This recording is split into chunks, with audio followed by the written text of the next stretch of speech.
these people, and someone who has transitioned will come to me and deliver a message for that person. And they'll give it to me in pictures. I can hear them, I can see them. And they always give me clues for the person that I'm giving a message to, so that the person will know exactly who it is. And I'll be like, oh my God. And they'll tell me like specific stories. And people are like, how did you know that? How did you know that? And I'll be like, I don't know. Like, I don't know. I am blessed. God has blessed me with amazing powers, which we all actually possess. So one of the things that I do in a life coaching is helping people unlock that power. Those that's not scared of it.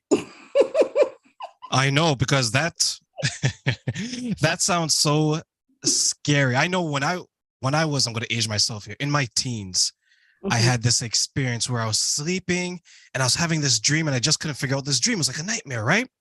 And then I was trying to wake up and I felt like I was pinned to the bed. I couldn't move. And I turned into the biggest wimp. I'm screaming, Mommy, Daddy, trying to help me out, right?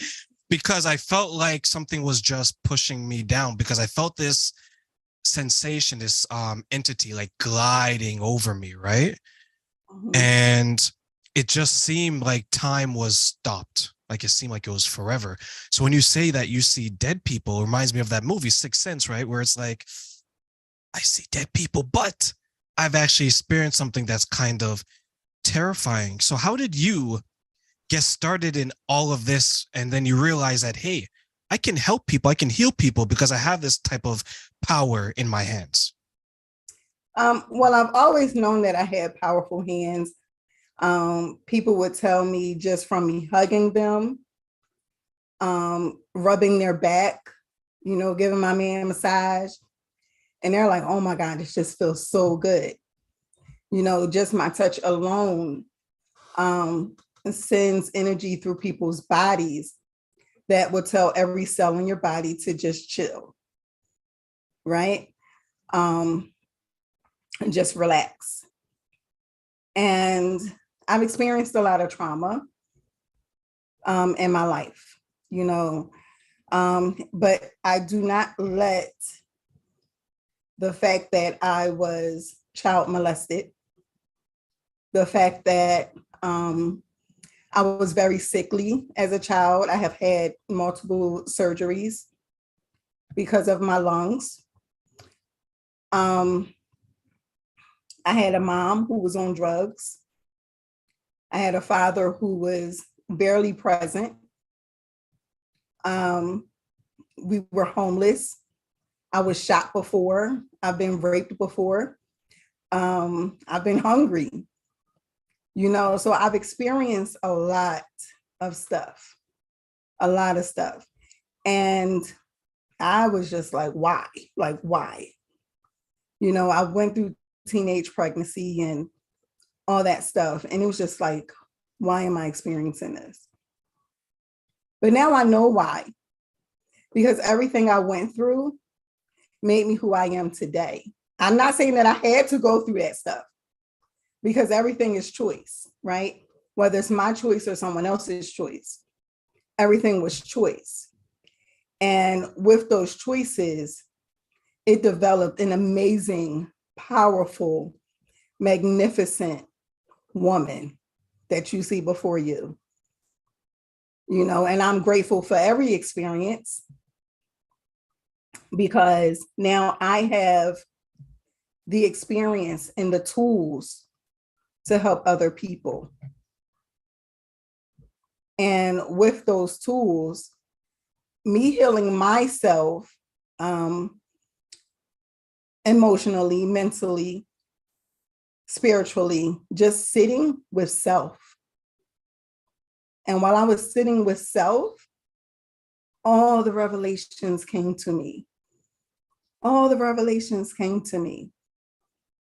And guess what? All I had to do was ask God, what am I supposed to be doing? Show me my purpose and show me how good it gets. All you have to do is ask. A Did lot you of ever people, think, sorry to interrupt you, did you ever think that there would be a time where you don't make it through to see this type of Ayisha that you see today? a lot of times, I was suicidal so many times. I was in darkness for a long time, wearing a mask, smiling, giving. I have a nonprofit organization where I was always out giving to the homeless, doing what I had to do um, for other people, taking people in that needed me, um, just doing a lot. And I was in the public eye, being featured on the news stations, radio stations, magazines. And through all that, um, receiving awards and rewards and all this from the city of Philadelphia, from the House of Representatives. And these were like my darkest days. These were my darkest days because what I was doing was running from myself. I was pouring into everybody else because I didn't want to face myself. I didn't want to take time out to heal me. So I had to heal everybody. I felt like I had to heal everybody else. I had to help everybody else until I burnt myself out numerous times, looking for the light. And I was just like, it's just like no end. It's like no end. And that's how I kept feeling. Just depression and coming out of depression and falling back into depression and out of depression and back into depression. Until I had like this great awakening. And I called my mom, all praise to God. My mom has, how old am I?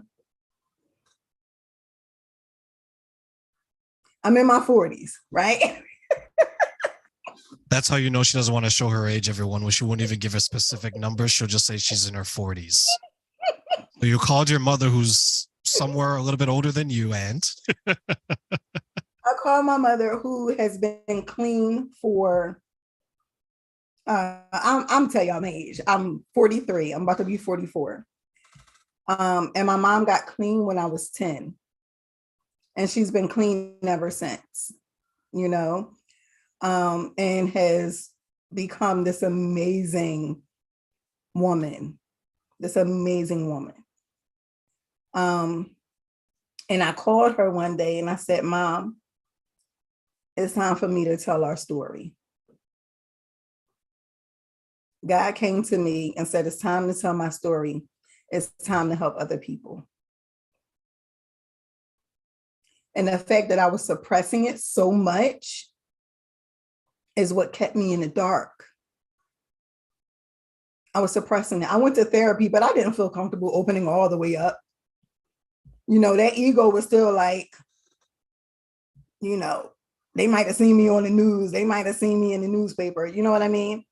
And they're going to like, oh, well, everything is so good. So my ego would not let me fully open, not even to the therapist. Not even to the therapist. I know some people, when they go to therapy, they look at it as, this isn't for me. Who is this person to tell me how to live my life? Or, as you mentioned, right, they go in there with the ego and they think that I can fix me. I don't need anyone else to tell me what's broken with me. But what I found is when I started to work with coaches and mentors and therapists and things of that, it's that the mirror they hold up to you is a different mirror than you would hold up to yourself, meaning that the way you see yourself, you may see yourself as, okay, I'm perfectly fine. I'm just going to make this small adjustment and that's it. Whereas someone on the outside who doesn't have an incentive to maybe lie, to maybe sugarcoat it, to maybe inflate your ego, they're going to say, you know what, Terrain? You know what, Ayisha? You need to fix this. You need to fix that. You need to fix this. Your eyebrows, your hair, your lip. They're going to tell you every single thing that's wrong with you. Mm-hmm. So when you were dealing with the therapist, when you're dealing with the people who are supporting you, how did it make you feel when you realized that, hey, I'm more broken, I'm more damaged than actually I thought I was. Oh, don't be all in my mind, okay? When I had the aha, like, girl, you're effed up for real, right? Um, it gave me um the feeling of wanting to isolate. I wanted to isolate myself. I wanted to isolate myself. I just wanted to hide in a hole. Like, I really am messed up. I really am messed up. And I did a lot of self-reflection because I did a whole lot of blaming other people. I blamed a whole lot of people for my stuff. And I had to sit and self-reflect on not the child molestation, but everything outside of that, where I know I still had my own part in it, right? And a lot of it came from me not addressing the pains that I experienced as a child and just continuing to pile more stuff on. I was just piling it on, piling it on, piling it on. One thing after the other, trauma after trauma, drama after drama. And in that self-reflection is where I found me,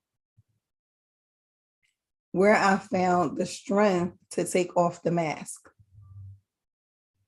and say, you know what, Ayisha, it's okay not to be okay.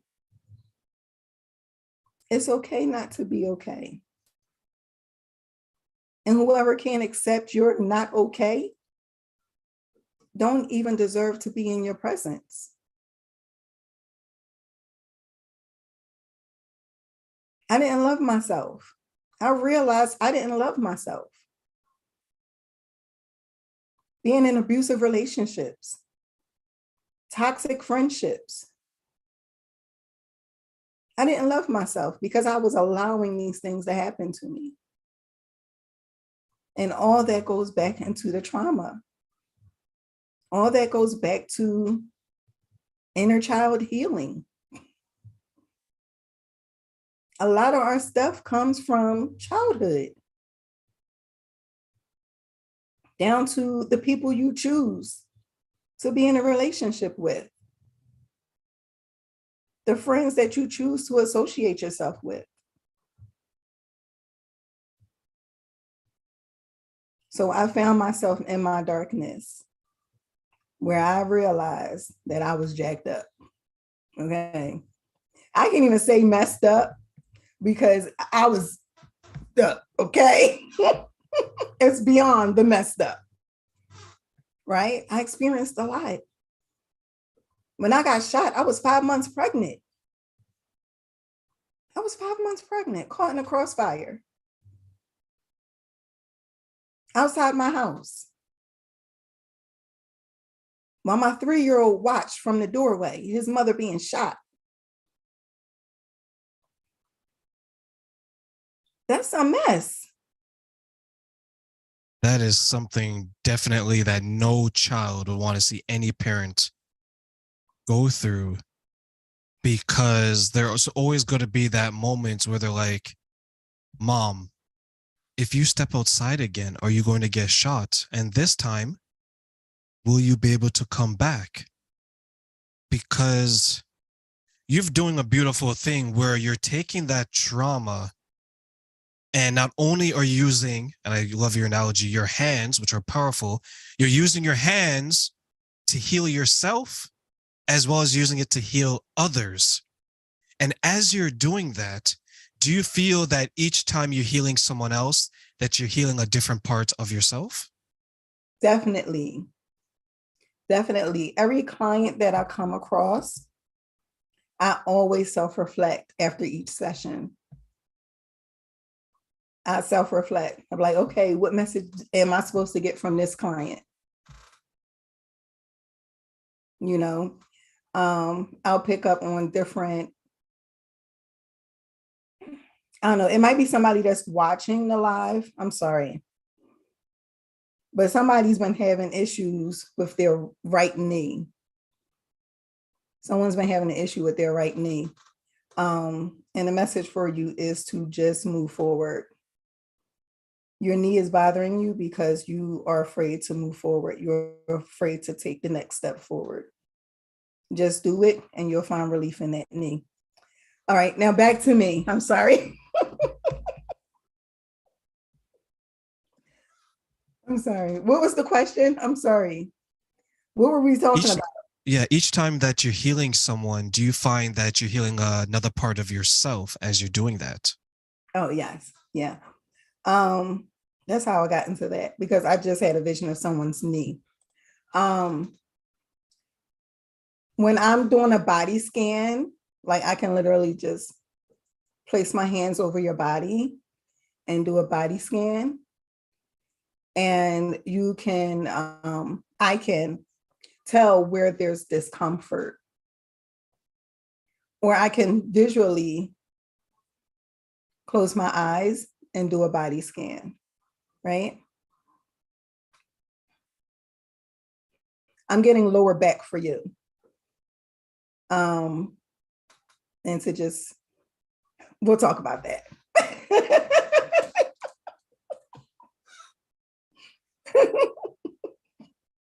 We can definitely discuss that, because I want to make sure that every part of my body is functioning in the way that it should. So yeah, we can discuss that offline.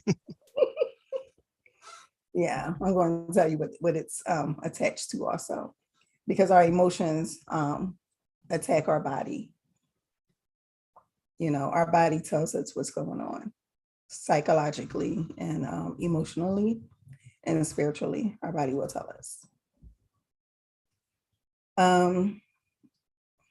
But yeah, so we was talking about, yeah. So I do realize that with some clients, when they're having issues, that is something that I need to work on, right? Because I'll get messages, I'll get downloads of information for myself, but I'm hard-headed.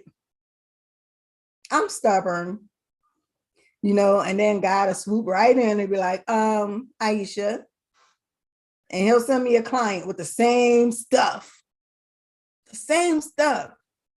where I'll be like, all right, now you got to take your own advice. Take your own advice. It's always a wake-up call for me. So definitely, I always self-reflect, and then the information or the wisdom that I share with the client, I apply it to myself. So I'm still healing parts of me. I'm still healing a lot of parts of me. So for those who are listening on my Facebook, YouTube, and my social media, please continue to follow along for another wonderful interview like the one with Ayisha today. Subscribe for more, and we will be